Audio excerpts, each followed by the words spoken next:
Nasiha Foundation an karar da mutane aikinta. Hadisai 130 akan aikin Hizba.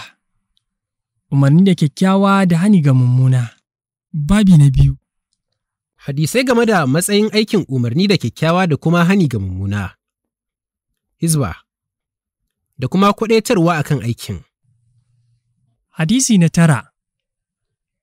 Daga Abu Sa'id Al-Khudri, radiyallahu ta'ala anhu, ya ce, Manzon Allah sallallahu Alaihi wasallam ya ce, mafificin jihadi shine faɗin kalmar gaskiya a gaban azzalumin sarki, ko shugaba azzalumi.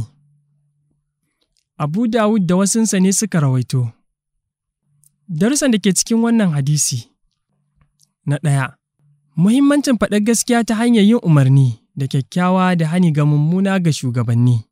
Na 2. Tasirin yin nasiha ga shugaba a Musulunci. Na 3.